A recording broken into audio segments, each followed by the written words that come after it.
I will now call to the podium a distinguished American, a man who is, in fact, someone who has the right stuff, which includes a doctorate in aeronautics and astronautics from MIT, selection to the NASA Apollo program, selection to a NASA Apollo program moon mission, selection to a NASA Apollo moon mission egress from the capsule on the moon, returning to our world to write several books, found the Institute of Medical Sciences, develop a number of scientific exploration initiatives.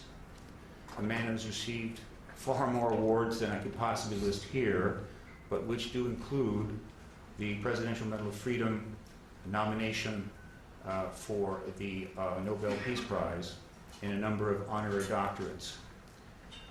And he has some things to say to you this morning. I would like him to come forward now. Dr. Mitchell.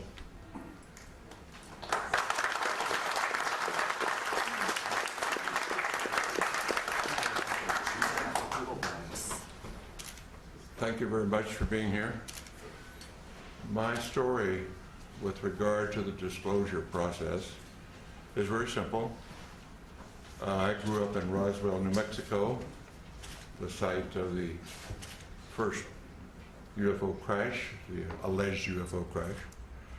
And my story is as a result of growing up there. I was a senior in high school, just going into my senior year in 1947, when on one day the Roswell Record announced that an alien craft had crashed, and the next day changed that story and said no, the Air Force said that was a weather balloon. And since I was on my way to college and more interested in those things, I didn't pay much attention to it at that point in time. However, my family was in the agribusiness. My grandfather was a cattle buyer and sold registered Hereford bulls to the ranchers in the area, knew everybody in the area, the Pecos Valley and beyond, sold cattle into Arizona, western Texas, and was affectionately known as Bull Mitchell in those parts. And so it was not surprising to me later on that the lore of the area of our friends and the people in Roswell, including the Sheriff's Department, and a military friend of ours, a major, who was also turned out to be a friend of Jesse Marcel, who was the first Air Force officer on the site of the crash. And this Air Force officer was in administration. He was not really involved, but he eventually told me his story, and that's how I became involved. So after my Apollo flight, I did very little. I knew nothing but the lore of the region up until that point. But after my Apollo flight, when I was back in the area and visiting relatives and friends, some of the people in the area who had been involved, what I call the old timers, who were involved in the 1940s, 1947, and subsequent with the Roswell crash, and people like in the Sheriff's Department who had been to the crash site and were supervising traffic. My friend and friend of our family, the Major, who was an office mate of in the administrative function at Walker Air Force Base. These folks, because they had been shushed and told not to talk about their experience by military authority in those days, and on dire consequence if they did, felt that here in the 70s, many years later, that they didn't want to go to the grave with their story. They wanted to tell somebody reliable. And being a local boy and having been to the moon, they considered me reliable enough to whisper in my ear their particular story and their association with the Roswell crash, including the family of the undertaker who provided coffins for the alleged alien victims, and others on site who had been involved or knew the story. And of course, eventually I ran into Jesse Marcel Jr., the son of the Jesse Marcel, who was the first military officer on the site, and knew his story, and knew his story well, and we became friends in later years in this disclosure movement. And at some point, about 10 years ago, and I can't remember what date it was right now, when the disclosure movement was going strongly, I came here to Washington with a Navy commander by the name of Will Miller and Dr. Steven Greer, and we were able to get an appointment at the Pentagon to talk about what we knew, or what we allegedly knew, what we thought we knew, and went and told our story. And the powers that be at the Intelligence Committee of the Joint Chiefs of Staff listened to our story and said, the Admiral said, well, I don't know that story. I don't know that that's true, but I will find out. So we departed, went on our way, and subsequently learned through Dr. Greer and through Will Miller, and that those stories had been confirmed, and that the Admiral had been denied access when he tried to get into the inner workings of that process.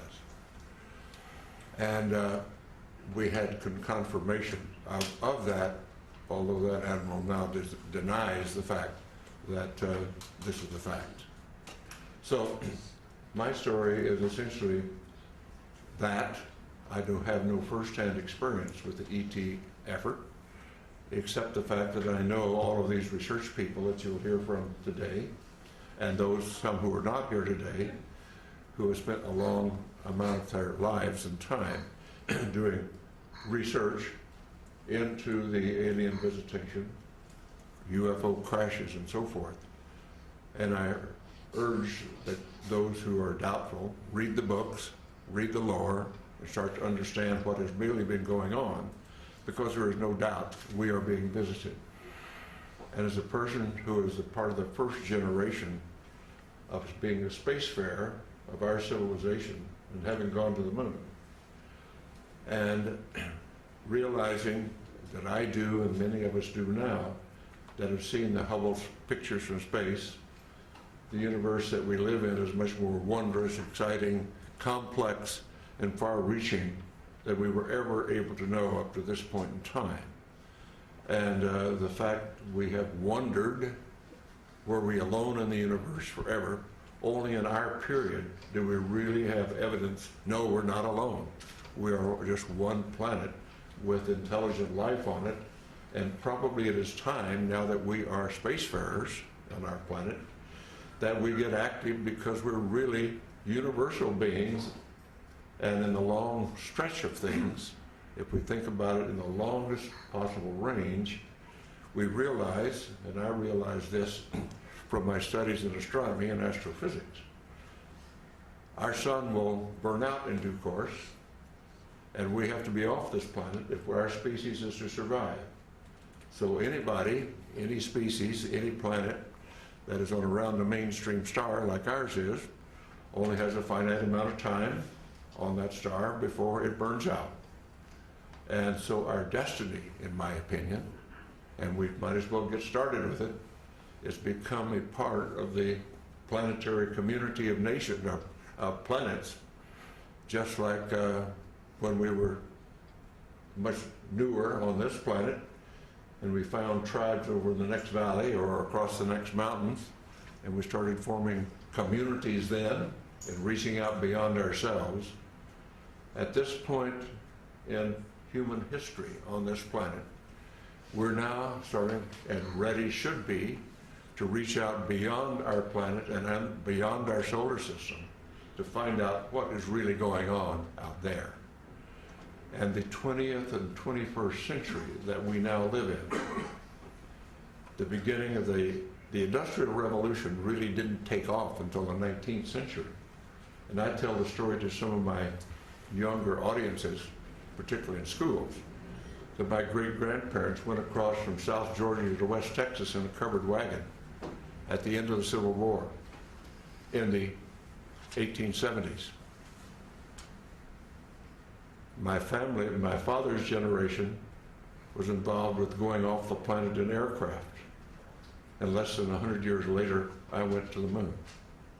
So some covered wagons to going to the moon in less than 100 years is a history of the development of our civilization in not our lifetime, but a couple of generations. And so it's time to start thinking in those terms. And particularly since now, in the 20th and 21st century, we suddenly find that due to our expertise and our genius in science and technology, we have exploded our population from under 2 billion at the beginning of the 20th century to over 6.5 billion at this point. And our consumption patterns are clearly indicating that we are utilizing our non-renewable resources at an unacceptable rate, a non-sustainable rate. So we've got a lot of thinking to do about what being an advanced civilization really means. But let's put all that aside for a moment, because we're here to talk about disclosure. And what I am suggesting is it is now time to put away this embargo of truth about the alien presence. And I call upon our government to open up, like other governments have, and you will hear about that this morning, like the Belgians have, the French have, the Brazilians have, the Argentines, the Mexicans have all released their files. It's about time now that we do the same thing and become a part of this planetary community that is now trying to take our proper role as spacefaring civilization. Thank you very much for your attention.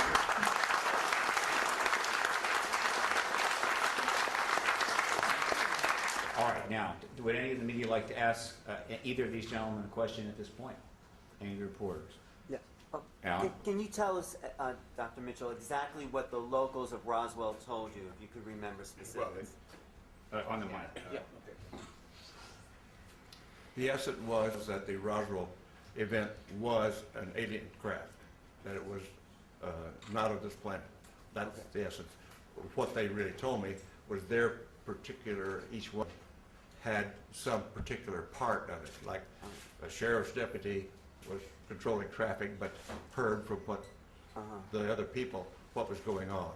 The family of the undertaker told about the small coffins that were created for the alien bodies.